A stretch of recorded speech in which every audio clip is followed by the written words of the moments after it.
Hoy es jueves 19 de febrero del año 2026. Muchísimas gracias por estar con nosotros. Les saluda Amelia Deschamps. Es un placer acompañarles a través de Telesistema Canal 11, también a través de nuestro canal de YouTube El Día RD, esperando que estén preparándose ya en este jueves presocial para lo que depara este fin de semana para todos los dominicanos y dominicanas. Febrero, un mes bastante corto, forma parte de lo que denominamos en nuestro país como el mes de la patria, donde se celebran varias actividades, donde recordamos a nuestros padres de la patria, algunas fechas históricas, iniciando con el natalicio de nuestro patricio Juan Pablo Duarte. Y para la próxima semana estamos a la espera de la celebración del Día de nuestra Independencia, el 27 de febrero, con la rendición de cuentas de este nuevo periodo de gobierno del presidente Luis Abinader. ¿Cuáles son sus expectativas con relación a ese discurso y cuáles son las propuestas de lo que pretende hacer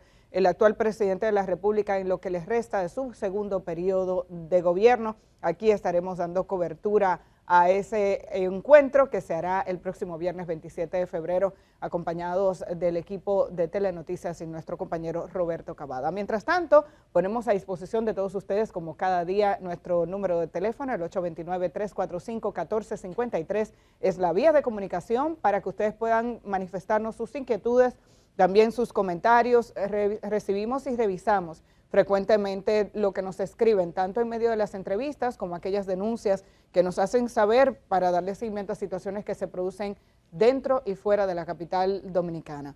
Hoy en el espacio estelar vamos a dar seguimiento a un tema del que estamos muy preocupados, estamos muy pendientes de lo que está ocurriendo con el Parque Nacional Jaragua, esa sentencia del Tribunal Superior Administrativo que podría darle ganancia de causa a unos empresarios privados para que puedan mutilar el Parque Nacional apropiándose de unos terrenos que están dentro del área protegida. ¿Qué va a pasar? ¿Cuál es la posición del Estado? Ya lo habíamos dicho, el viceministro de Áreas Protegidas nos había advertido que el Estado Dominicano iba a recurrir a esta sentencia, pero que también iba a someter un recurso ante el Tribunal Constitucional.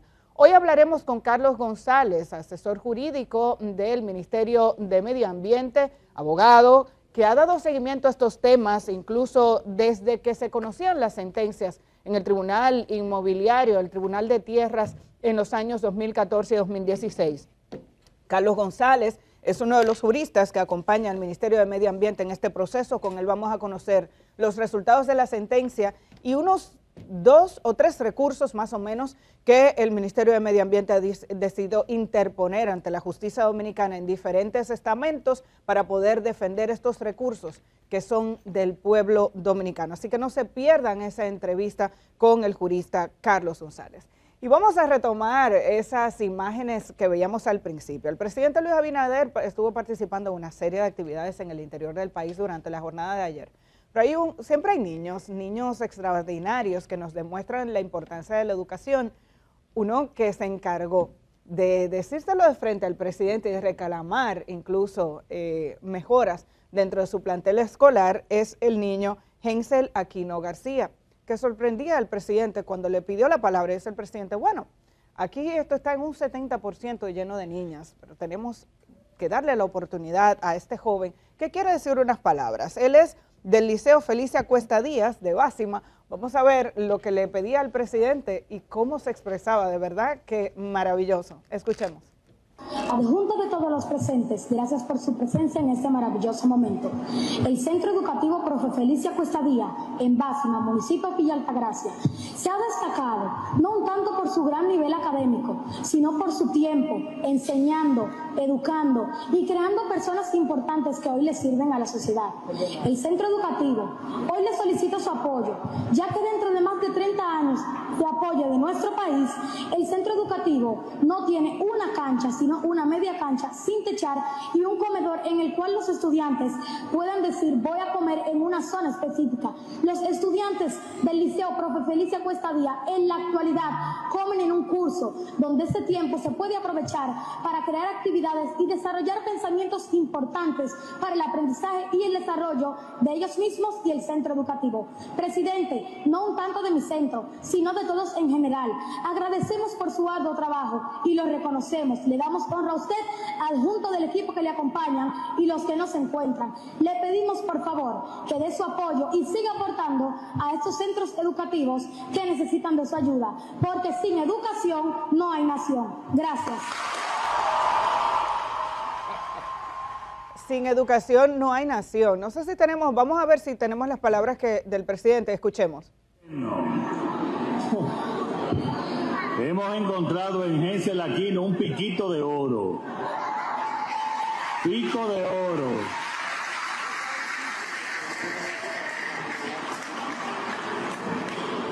Hensel, tú puedes ser presidente de la República. Con ese pico convence. Bueno, y ahí el presidente Luis Abinader, definitivamente, lo primero, el poder de sus palabras, sin educación no hay nación, y es verdad. También, también es lamentable que haya que esperar a encontrarse con el presidente para que se sepa que hay un centro escolar donde los niños y niñas comen en las aulas, y no es el único centro que tiene esta situación. Insistimos en que después de que la sociedad dominicana reclamó que se asignara el 4% del Producto Interno Bruto para la educación y que por tanto el Ministerio de Educación tuviera los recursos necesarios para mejorar las condiciones en las que se educa en este país, no solamente la calidad de la educación, sino que aquí se empezó incluso por la infraestructura, saber que hay centros que todavía no tienen un comedor donde los niños y niñas pueden apartarse de las aulas para ir a ese espacio y aprovechar las aulas, como decía Hensel, decía, y las aulas pueden ser utilizadas para otro tipo de actividades, para las que están llamadas a ser utilizadas. Es preocupante, pero qué bueno que el presidente, que incluso en el inicio estaba como tomando nota y un poco distraído, tuvo que prestar atención a las palabras de este joven que tiene una adicción extraordinaria. Felicidades a él, a sus maestros y a sus padres, porque esa formación y ese manejo de este joven orador tiene que ver con el concurso y la integración de mucha gente en la vida de este niño. Saludo de inmediato a mis compañeros Edith y Germán, que están aquí emocionados igual que yo. Claro. Efectivamente, sí. Amelia. Hola, Germán. Buenos días, compañeros. Buenos días para todos ustedes. ¿Cómo les amanece? Esperamos que bien. Aquí estamos. La verdad que ese muchachito promete. Si se escucha la voz de los niños, nos llevaremos sorpresa. Si se escucha muchas veces cómo los niños, y además lo que él cuenta ahí, porque mire lo que él dice, comen en un aula, no tienen un espacio para comer, la cancha es media cancha, que son todavía de las deudas que tiene el Ministerio de Educación con tanto dinero. Yo todavía esa maquinaria, o sea, ¿cuándo entra en vigencia la ley? En 2003, la asignación presupuestaria 2013. Fue a partir del 13, porque fue después de que ganó Danilo Medina en el 12, todos los candidatos presidenciales firmaron el compromiso por la educación en el año 2012 de cara a esas elecciones, y entonces ya se asigna a partir del presupuesto 2013. Entonces, 13 hasta esta fecha, o sea, 13 años. Una incapacidad tremenda para solucionar problemas de comunidades. Elementales. O sea, elementales, básicas, que tú dices, eso uno pensaba que a esta altura de juego lo íbamos a tener superada. O sea, escuelas que siguen precarias. Yo estaba mirando el otro día una escuela que mandaron de una comunidad, los niños casi como una estructura bajo enramada, otra con el alquiler de un local, pero hay que ver ese local. Entonces no sé cuál ha sido la traba, el problema. Qué bueno que se solucione este caso, pero ojalá eso ya pase a ser historia lo más rápido posible. Germán Marte, ¿cómo estás? Vamos bien, aquí, muy bien, echando el pleito, como dicen, ¿verdad que sí? Buenos días, compañera, de nuevo, buenos días a toda la gente. Felicitar, igual que ustedes, a esa familia y a ese joven. El presidente lo definió muy bien como un pico de oro, o sea, un buen orador. Y bueno, me gustó cuando el presidente dice como así, ¿verdad? Como un cumplido. Tú puedes llegar a ser presidente de la República. Bonito estímulo, ¿verdad que sí? Para que siga desarrollando. Y él dice tranquilamente, sí. De lo más normal. Me gustó, lo felicito de verdad. Hay esperanza. ¿Quién dijo que todo está perdido? Siempre hay, ¿verdad? Como ese relevo. Así que nuestras felicitaciones. Igual que tú, Edith, lamento mucho. Veía una protesta que había en estos días en Cotuí, una escuela, de los baños, que aquello, que lo otro. Y tú dices, igual, 13 años, un 4% de la educación. No, la gente se encuentra mucho, pero con ese retraso que hemos tenido, que cuando Balaguer no se invertía nada, cuando los otros gobiernos tampoco. Entonces, es como, sí, hay un retraso histórico, una deuda histórica, una deuda social. Pero oye, 13 años que todavía tú tengas baños sin puerta, o como este, que está, se lo dice directamente al presidente, estamos comiendo en el aula que puede utilizarse para otras cosas, para enseñar otras Entonces, cosas. que se acaba, el año pasado se decidió separar y darle cierto nivel de autonomía a la oficina o a la dirección de infraestructura escolar, con la idea de que agilizara más los trabajos que hay que hacer con los planteles escolares. Sabemos que aquí ha habido dificultades con la construcción de nuevas escuelas, porque pese a la intención de la administración de Danilo Medina, a la que hay que reconocerle la manera en la que intentó que se derramaran esos recursos a nivel local y no se pudo, hay que decir que aquí se encontraron trabas, dificultades con terrenos, porque a veces la escuela era necesaria en un área, pero no aparecía el área. También aparecieron los corruptos, gente vinculada al Estado que intentó apropiarse o comprar terreno para que después el Estado se lo comprara a ellos. Y todo el problema de títulos que tenemos también, herencias y las facilidades que se podían tener o no a través de ingenieros con pequeñas constructoras a nivel local que tal vez no gozaban de los mismos recursos que un ingeniero de una constructora grande, y eso trajo como consecuencia que se atrasaran muchas obras porque el Estado se atrasaba en el pago de las ubicaciones. Y el otro día teníamos aquí un entrevistado de esos ingenieros a los que se le debe desde hace años. Una parte importante de los pagos que son pequeños están vinculados precisamente al tema del Ministerio de Educación. Entonces, históricamente hemos tenido una serie de problemas. Ahora, mejorar la infraestructura de una escuela no debería ser tan difícil porque ya esa escuela está ahí y los recursos también. Ojalá y con esta separación, digamos, de la dirección de infraestructura escolar se pueda agilizar eso, la mejora de los planteles que ya existen mientras se trabaja con el resto. Por otro lado, nos vamos a otra noticia. Ayer se juramentaba ya el nuevo director de la Policía Nacional. Hubo un conflicto con una abeja ahí, mientras salía el anterior mayor general Ramón Antonio Guzmán Peralta. Tuvo un debate con una abeja mientras se producían las palabras o se pronunciaba la ministra de Interior y Policía, Farideh Raful, que fue la que juramentó al mayor general Andrés Modesto Cruz Cruz, designado por el presidente como el nuevo director de la Policía Nacional. Se había estado desempeñando los últimos 3 años como el inspector de la policía, o sea que tiene un amplio conocimiento sobre la situación interna de esta organización por la que todos abogamos que pueda lograr esa transformación que hemos esperado por tantos años. Está sometida a un proceso de reforma. Vamos a escuchar lo que ocurrió ayer en la Policía Nacional. Compromiso público con nuestro mayor general Ramón Antonio Guzmán Peralta. Comandante, vaya sin miedo. Usted está entregando el timón de la institución a una persona que le acompañó a usted en parte de su carrera de policía. Su compromiso es el mío. No tema. Seguiremos adelante. Que a nuestra llegada la criminalidad o la tasa de homicidio se encontraba sobre los 13 puntos y hoy a nuestra salida las entregamos en 7.1. Dejamos una institución transformada. Ha sido todo un honor trabajar a su lado en equipo, un hombre comprometido con la transformación policial, un hombre que abrió las puertas a que más mujeres también ingresaran a la Policía Nacional, transformando la estructura de nuestra policía, un hombre que se ha comprometido con una estructura totalmente distinta. Bueno, ahí está el acto. Les decía que estamos dando seguimiento constante a las reuniones de seguridad ciudadana. El gobierno actual dice que ha disminuido la tasa de homicidios de 13 a 7, decía el mayor, ya retirado, el mayor general Ramón Antonio Guzmán Peralta.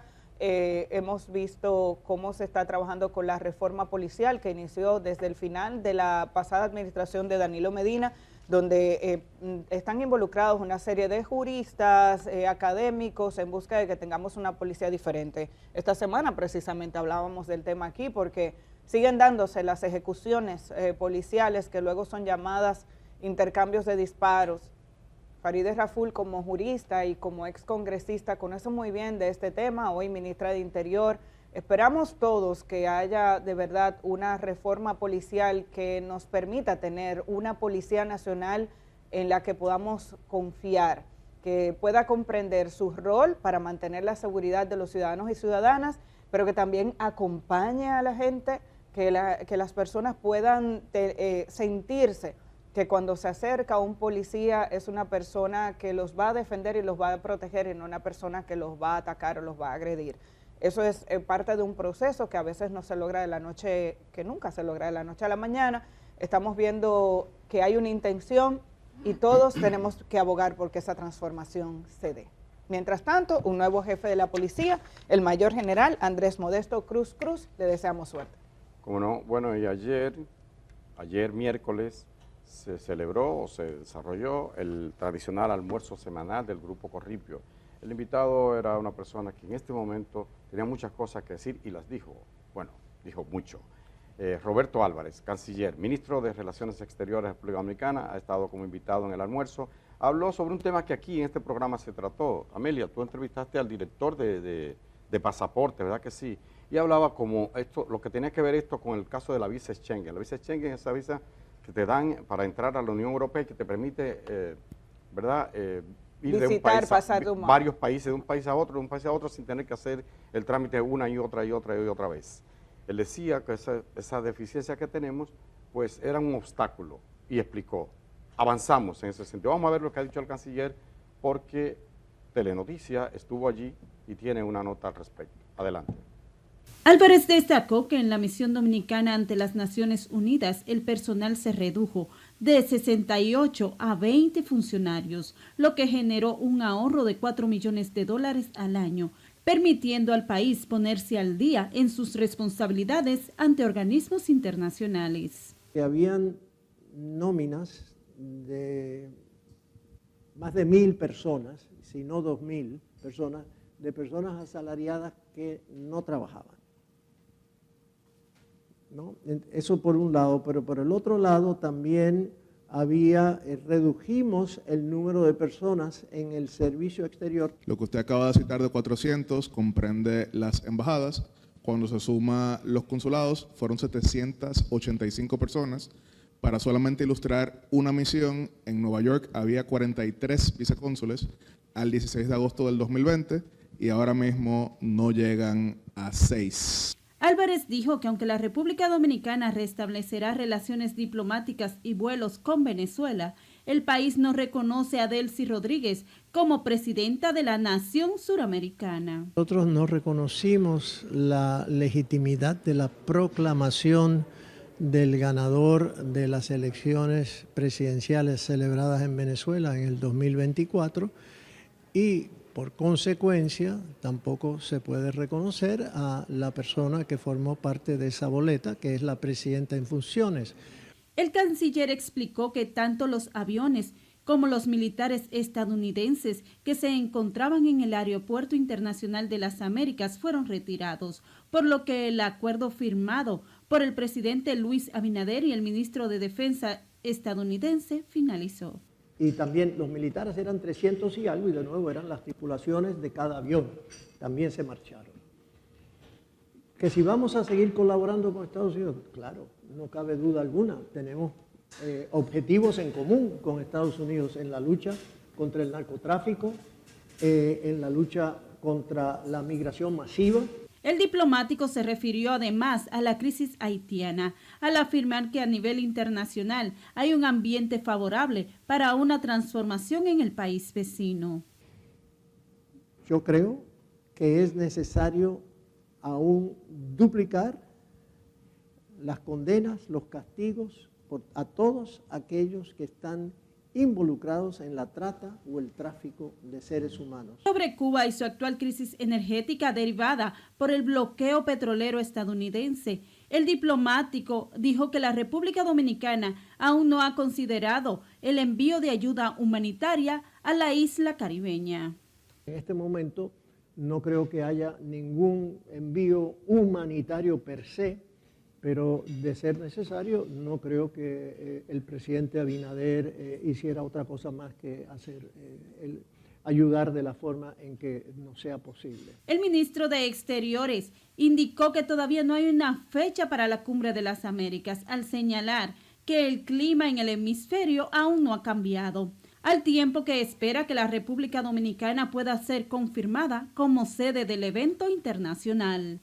Eliana Cuevas, Informativos Teleantillas. Gracias, muchísimas gracias Eliana por ese resumen, ¿verdad? Una síntesis muy bien apretada, muy bien hecha sobre lo que se trató ayer en el almuerzo semanal del Grupo Corripio. A mí me llama la atención porque, vamos, aunque se ha avanzado en ese sentido, pero históricamente digamos que el servicio exterior, la Cancillería, fue tomada como un botín y se le entregaba a un determinado partido aliado del partido de gobierno.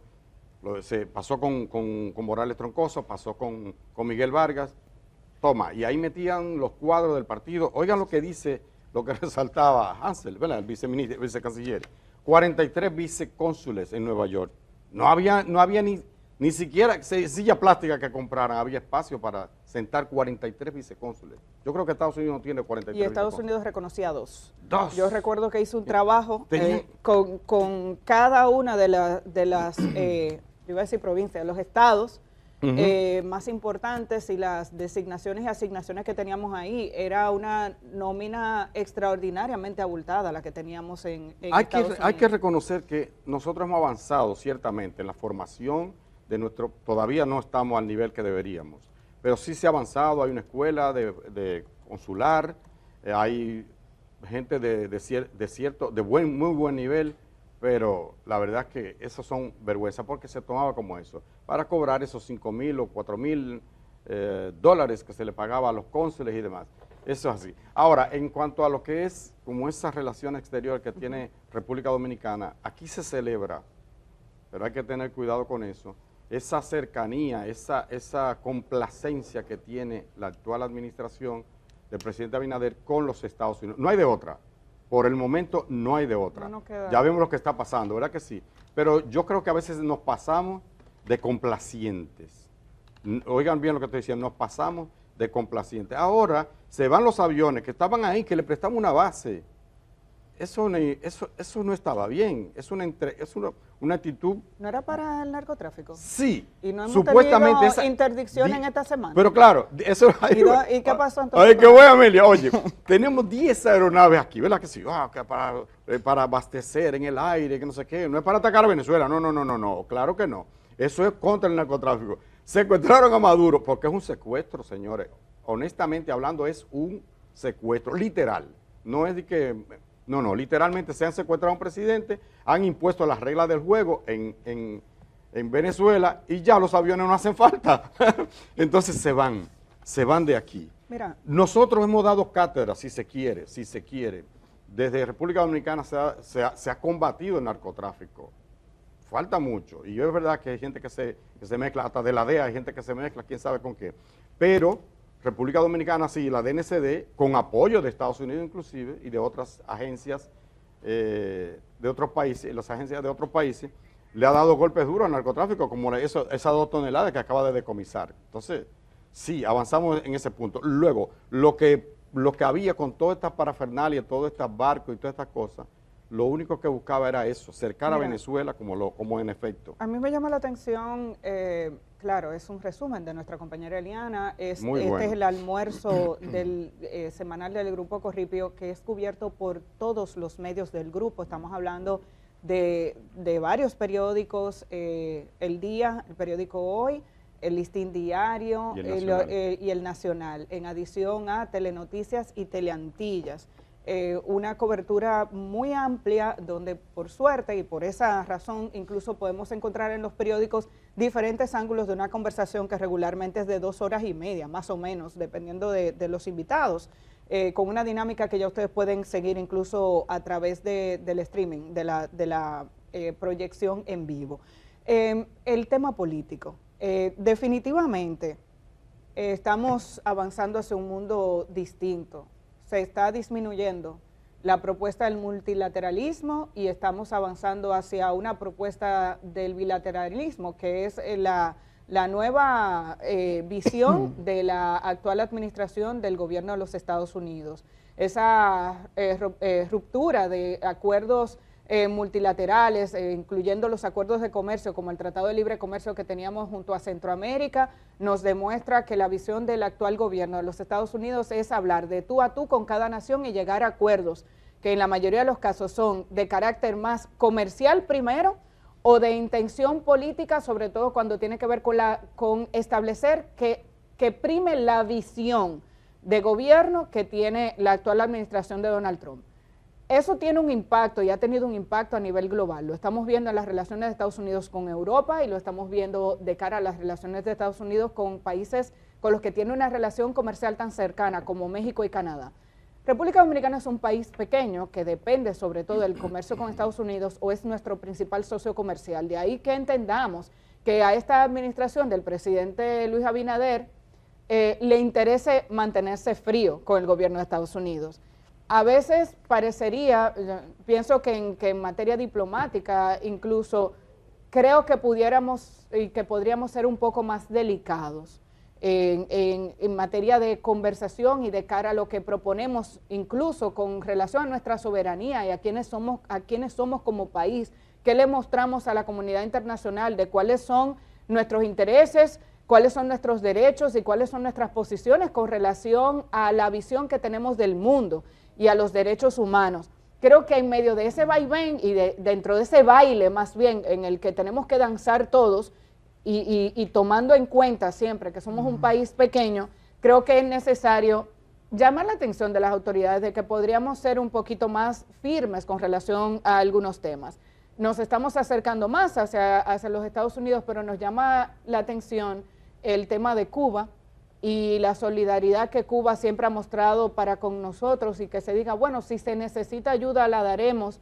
¿Qué espacio tiene la República Dominicana dentro de la comunidad del Caribe como para decir, bueno, pero nuestros hermanos cubanos están en medio de una necesidad, ¿qué podemos hacer sin que eso nos cause roncha? Porque entendemos que estamos en medio de una situación bastante delicada. Con relación a Venezuela fue bastante claro, el ministro de Relaciones Exteriores, si no se reconoció al gobierno de Maduro, el gobierno dominicano entiende que no puede reconocer a Delcy Rodríguez. Vamos a ver cómo avanza todo este proceso de cara a la visión que tiene Estados Unidos y a los acuerdos que está llegando con Venezuela. Pero sí que en el aspecto geopolítico, yo creo que las fichas se están moviendo aún y que el mundo está avanzando hacia una crisis de los organismos multilaterales que han ido perdiendo fuerza, Naciones Unidas, la Organización de Estados Americanos, que últimamente no pasan de hacer declaraciones y emitir documentos que cada vez tienen un menor impacto. Eso se debe incluso al irrespeto de las grandes naciones, que son las que siempre han tenido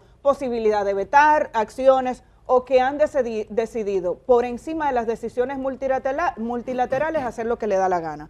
Eso tiene consecuencias porque en países pequeños como el nuestro, esa sombrilla del multilateralismo nos permitía tener cierta cobertura que ahora mismo no la vemos. Vamos a estar observando, Europa ha estado cambiando de posición, se está intentando proteger como bloque, hay una conversación distinta, ha cambiado la conversación de Estados Unidos con Europa en estas semanas después de la visita de Marco Rubio, pero nosotros como país pequeño yo creo que nos toca ir danzando poco a poco e ir viendo dentro de ese movimiento del ajedrez político cómo nos adaptamos sin perder nuestra dignidad, que creo que eso es importante.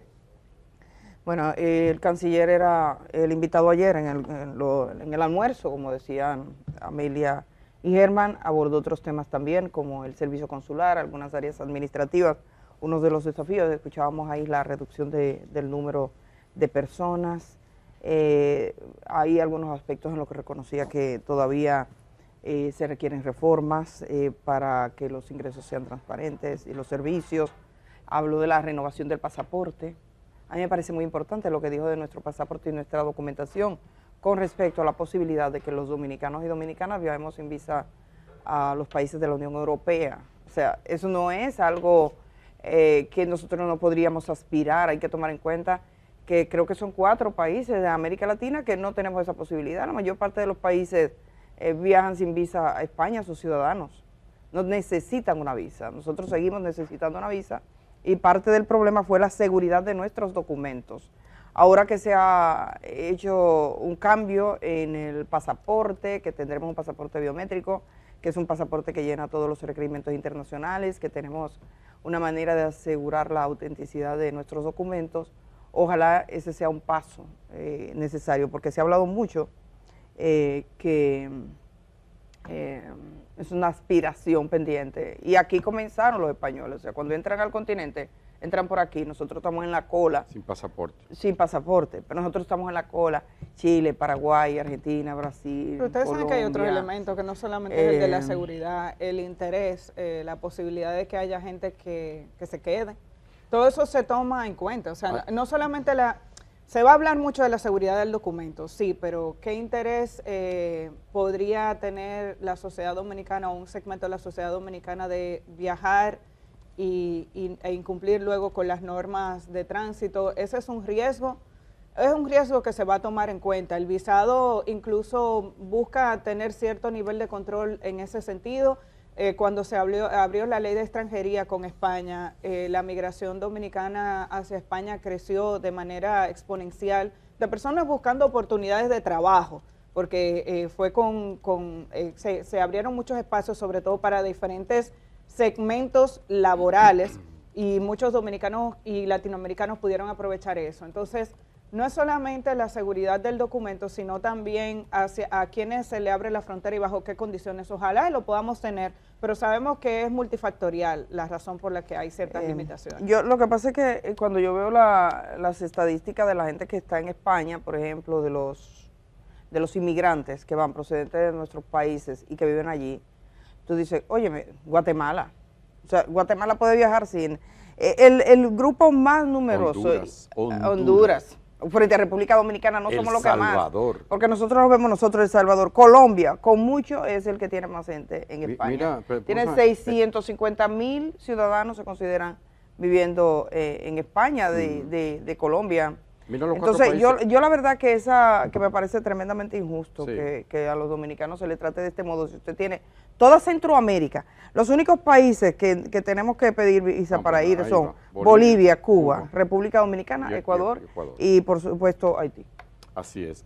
España, fíjense, porque hay una doble moral con el tema de la inmigración en todas partes, en todas partes. En España ahora mismo se acaba de aprobar una, ¿cómo se llama? Una regularización, no, le han dado visa a casi 600,000, la mayoría son latinoamericanos, también del África, se le ha dado un estatus migratorio regular en España. Y eso es importante, ¿por qué? No es porque quieren ser simpáticos ni solidarios, nada, es que lo necesita la sociedad española, el sector productivo español lo necesita, y eso va a ocurrir en diferentes países, incluso y el aquí. que está regulado paga impuestos. Claro, que es mejor para todo el mundo. Contribuye.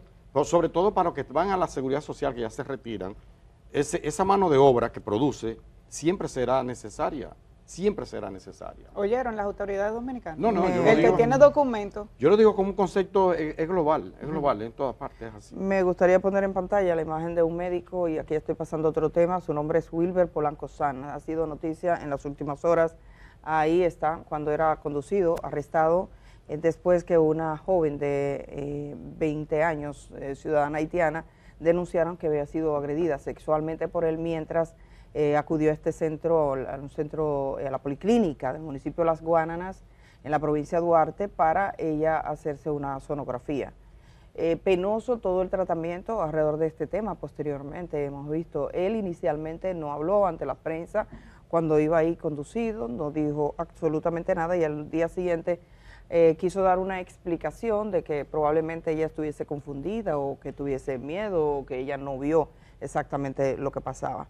Wilber Polanco Sanz es un médico general que trabaja en esa policlínica desde hace ya bastantes años. Ahora lo que estamos mirando es que se han revelado al menos 3 querellas formales en contra de él, con el mismo procedimiento. Y sobre esto yo creo que lo que hemos visto en las últimas horas, en este caso, hay poco de periodismo, hay tampoco de justicia, hay una gran morbosidad en torno a este dato, porque creo que aquí hay varios factores que es necesario abordar. A veces yo pienso cuando nosotros vamos a hablar de los temas, y tenemos también un video del médico, ya como médico vestido, esa bata blanca que infunde tanto respeto y poder. Recordemos que un médico está en una posición de poder. Una mujer vulnerable o una persona, cualquiera, un paciente, que está sentado en una sala de un médico, generalmente con poca ropa, desnudo, hace lo que el médico ordene, tiene que estar ahí, está en una posición extremadamente vulnerable.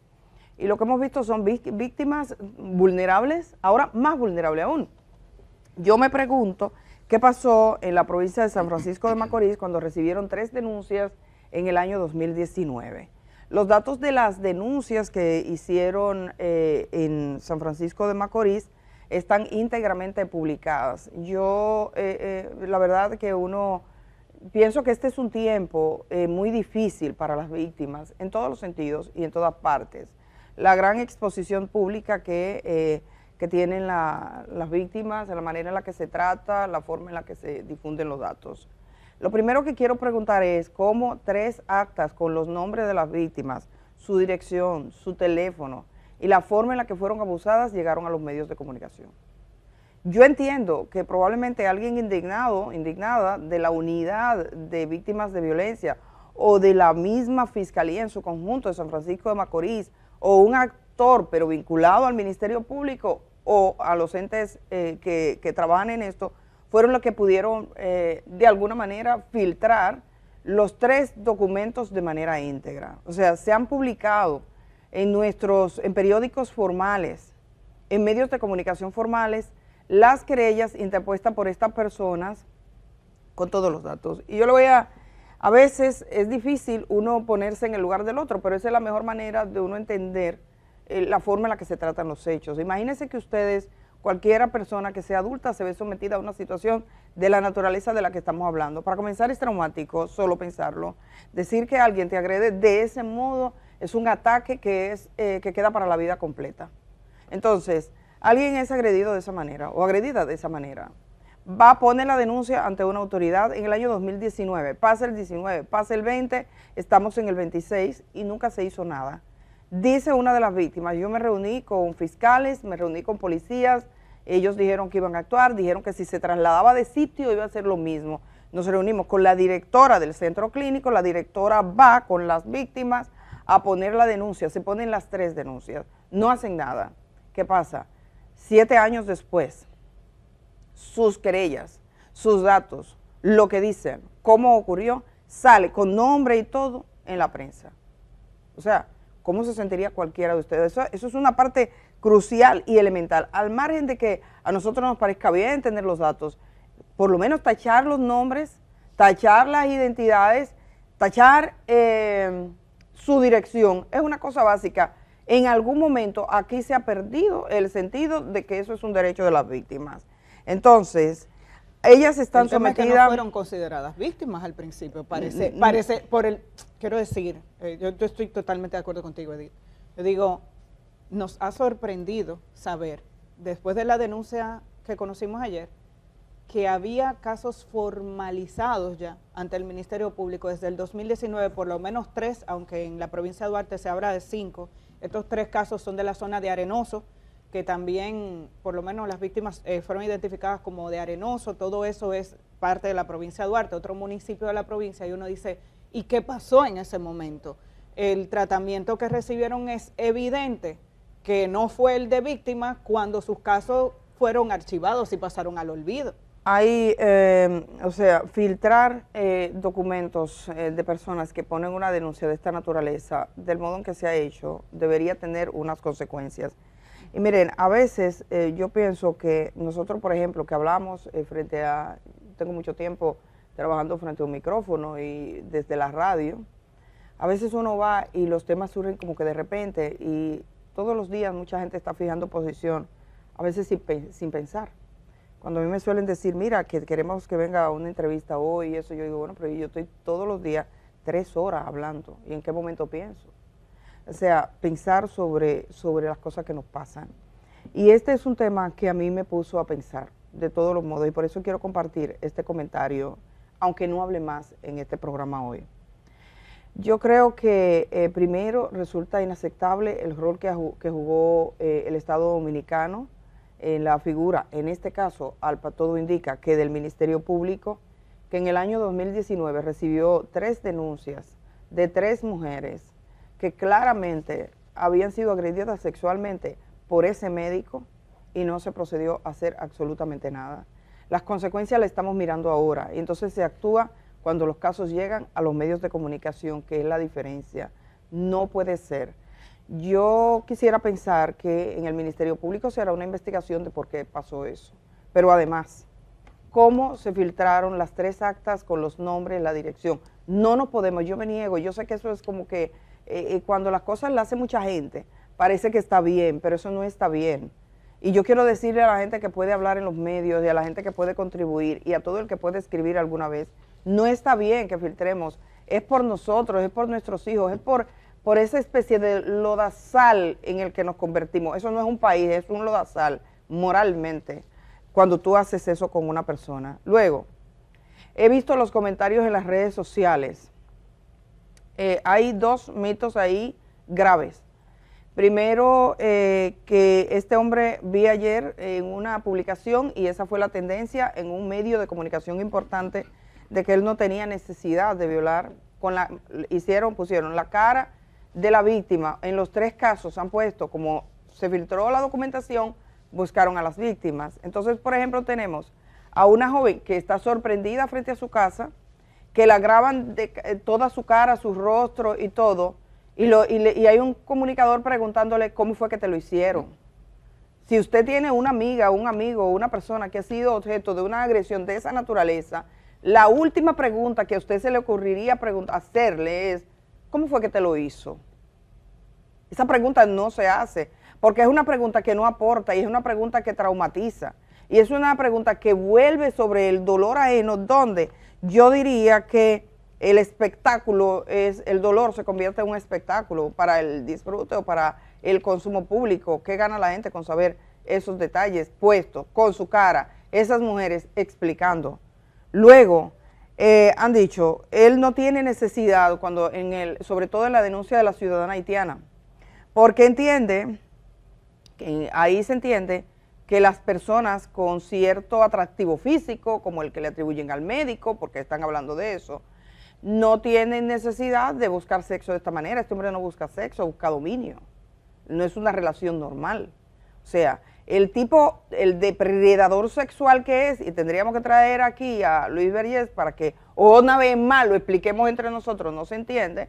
La gente asume que el que va a abusar, agredir sexualmente a una mujer, va porque quiere tener un detalle íntimo, una relación como de pareja, de sexo, no. Ese tipo es para humillarla, gana con el poder. Su placer es humillar, lastimar, lesionar, es contra la voluntad de alguien. Y para eso hay que nosotros desconectar muchas de las ideas que tenemos sobre la sexualidad. Es un agresor, y en este caso todo indica un depredador. Entonces creemos que estéticamente lo que a la gente le parezca lindo o bonito, él tiene posibilidad de conseguirse pareja. Él no busca pareja, no está buscando una relación. Está buscando una persona de la cual agrede. Y ahí, como dijo una de las víctimas con su cara al descubierto, esa es una persona, y ella le dice varios epítetos, que no tiene que ver ni esa nacionalidad, ni edad, ni nada. En este caso, sus víctimas eran mujeres. Luego, eso es como un sesgo bien peligroso, porque a mí me recuerda el caso Senasa, por ejemplo, cuando dicen, así no tenía necesidad porque era rico, y en dice, no tenía necesidad porque era lindo. Entonces, el rico que roba no roba para tener más dinero, para tener más control, para tener más poder, por la codicia es que roba, no es para comprar comida. El que abusa sexualmente no es porque quiere tener una relación, eso no es un acto de deseo sexual, de ninguna manera. Es un acto de dominio, es un acto de poder y es un acto de abuso. Entonces, creer que la belleza o la riqueza son los antídotos contra la perversión es una victoria de los depredadores y de los ladrones en nuestro país. El mal no siempre tiene un rostro de monstruo. Nosotros creemos que si llega el mal, si llega el ladrón, si llega el abusador, tiene el rostro de los brujos y las brujas que nos pintaban en la niñez, o es negro, o es un desgraciado, o es pobre, o es infeliz. No, es un equívoco que además nos hace discriminar de una manera prejuiciosa y favorecer ¿a quién? Al depredador, al que roba, aunque tenga dinero.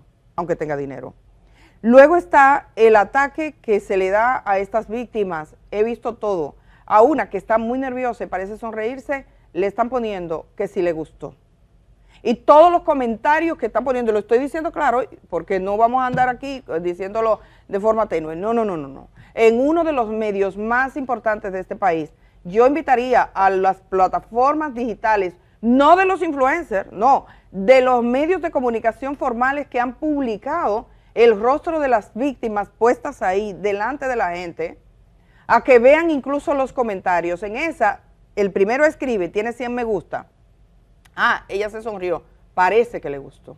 Diablos, qué crimen, qué revictimización. Una persona que está nerviosa, que acaba de llegar un medio de comunicación o dos medios de comunicación a ponerle un micrófono sin darle tiempo a pensar. Entonces, no se puede hablar de justicia mientras apuntamos con una cámara el rostro de las víctimas de una mujer que acaba de contar cómo fue violentada. A preguntarle todos los detalles, eso no es justicia, ni es libertad de información. Esa libertad de información termina cuando comienzan los derechos de los demás, en este caso derechos que son irrenunciables. Incluso si la víctima decide hablar porque ella no sabe cómo manejarlo. Ustedes saben cómo manejan los ricos el duelo, la gente que, como decía un señor un día en la televisión, llora por la nariz en las funerarias grandes de nuestro país. Tiene gente que le proteja. Y en la puerta usted va a la funeraria Blandino, que acaba de pasar una situación con una familia pudiente, y en la puerta le dicen, no señor, no puede pasar con la cámara. Pero podemos entrar con las cámaras a un barrio de Santo Domingo, a cualquier casa, en nombre del derecho a la información. Lo estamos haciendo porque es gente vulnerable. Entonces es una destrucción de la persona. Eso no le da la oportunidad a esas 3 mujeres de recuperarse jamás. Cada vez que se ponga su nombre, de ahora en adelante y en el futuro, cada vez que se ponga su nombre, ellas están en TikTok, ellas están en Instagram con gente diciendo, a ti te abusaron sexualmente, tú eres muy fea porque tú no te lo merecías, no calificabas, y a la otra diciéndole, a ti te gustó porque te sonreíste mientras contabas la historia, o porque ustedes ahora es que salen a hablar. Hubo gente que incluso en el día de ayer en redes sociales pusieron que las dominicanas que fueron abusadas por este hombre se habían vendido y que la haitiana no se había vendido, que ellas vendieron su caso. Todo, nada más falso.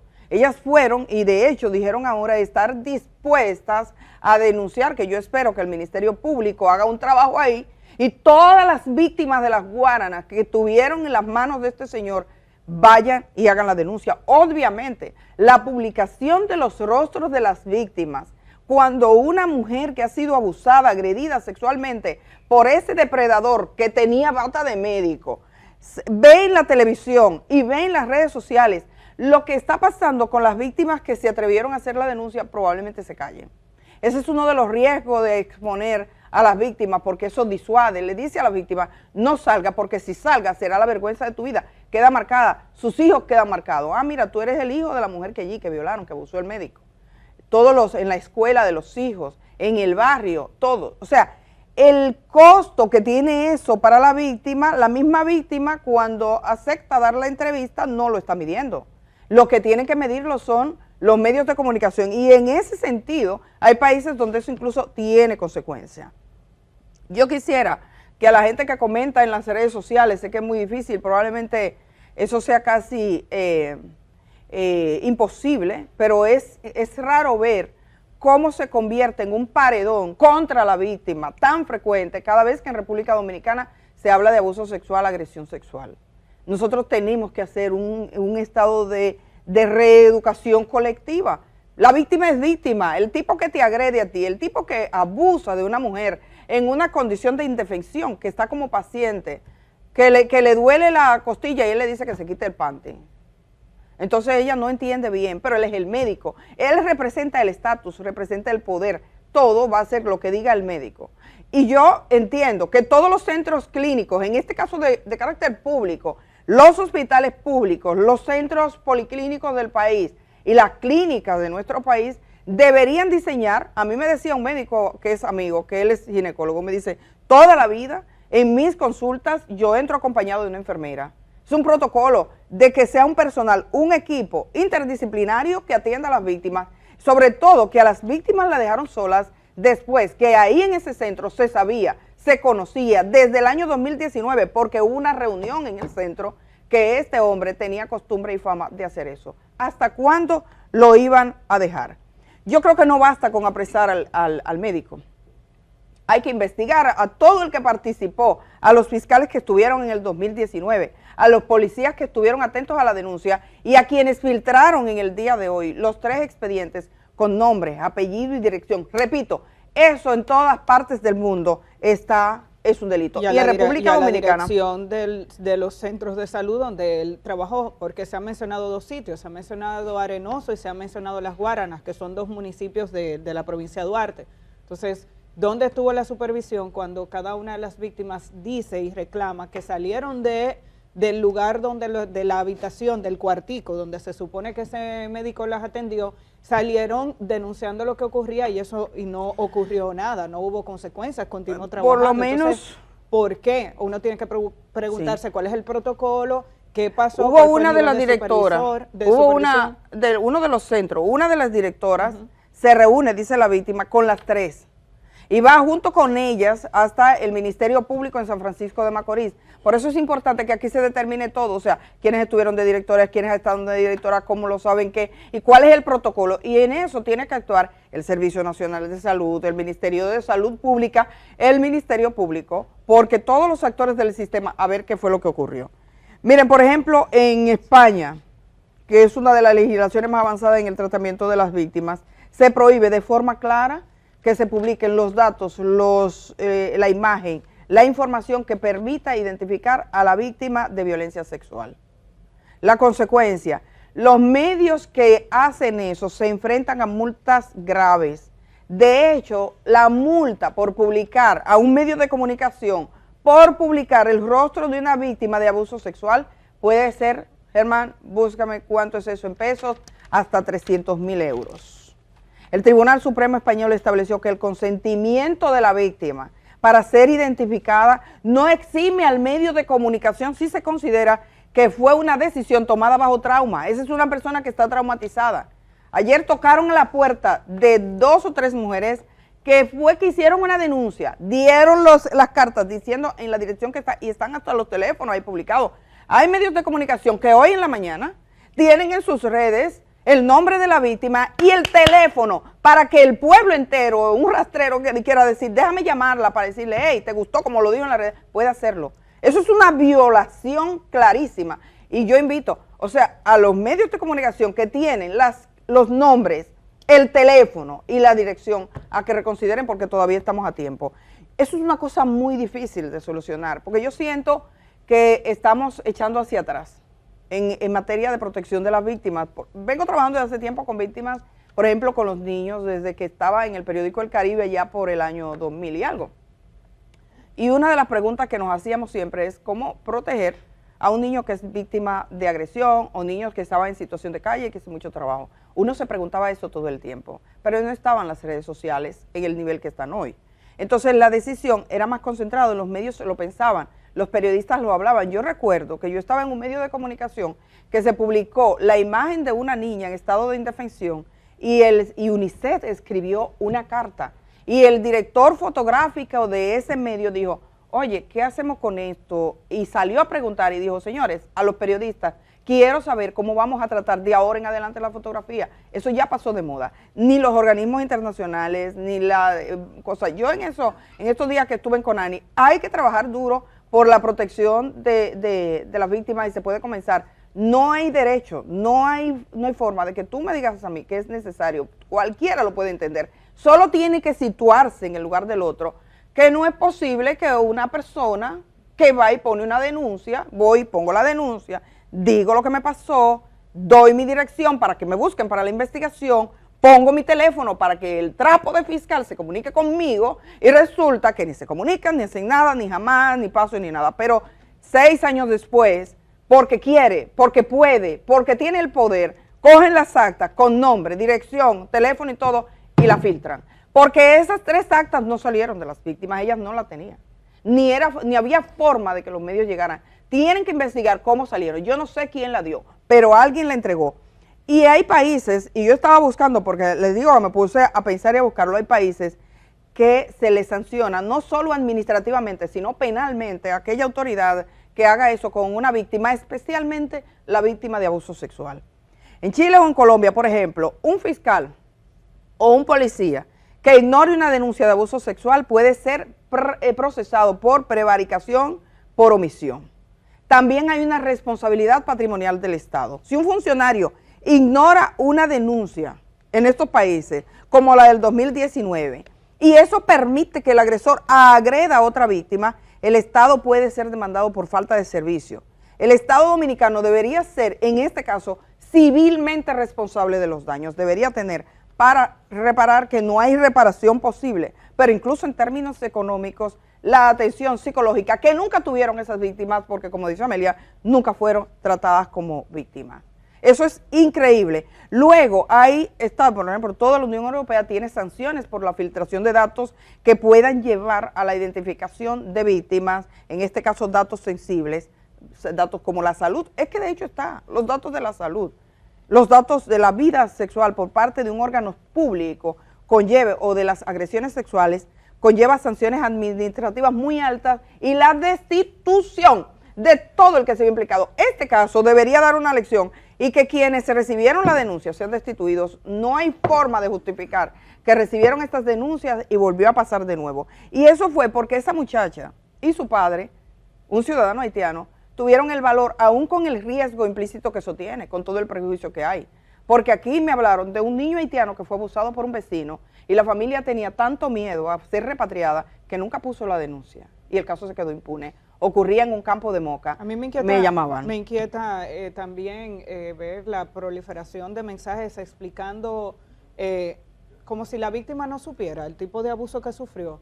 ¿Cómo es que se hace ese tipo de estudios? Cuando ella perfectamente hace una descripción de la situación que vivió. Ojalá y el Ministerio Público, por lo que hemos visto también, haya hecho el levantamiento de las evidencias de forma adecuada, por fin, esta vez, pero es preocupante incluso que sepamos que puede que haya más víctimas. Se habla de, por lo menos tenemos el registro de 3 víctimas anteriores que denunciaron formalmente, pero algunos medios de comunicación locales hablan de 5, uno dice de la posibilidad de que sean unas 5, entonces, ¿qué evidencias, qué trabajo de investigación se hizo en aquel momento? ¿Dónde descansó esa información? Que aún siendo citadas originalmente estas mujeres ante el Ministerio Público, sus casos desaparecieron y no se les dio seguimiento. Hay que ratificar, el que abusa, como ese sujeto, y voy a poner la foto de él enfrenta 3 denuncias, espero que la reactiven todas, serían 4, y se supone que hay más. A las mujeres que están mirando, miren la cara del médico, y a las mujeres de esas comunidades.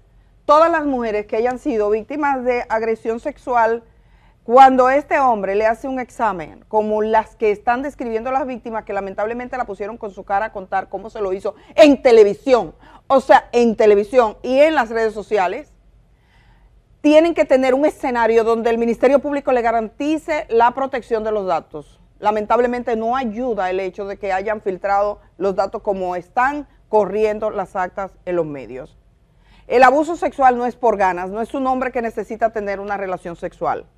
Es un tipo que siente gratificación perversa de tener una mujer o una víctima bajo su dominio, porque puede ser mujer o puede ser hay casos diferentes, de tener a alguien bajo su dominio. Es dominación. ¿Lo hace por qué?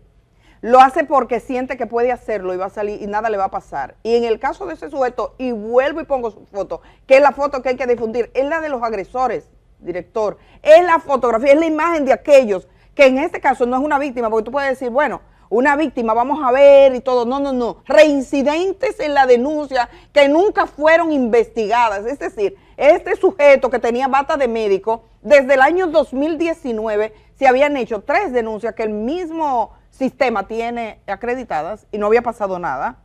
Entonces, él sintió una y otra vez que podía hacerlo y que nada le iba a pasar.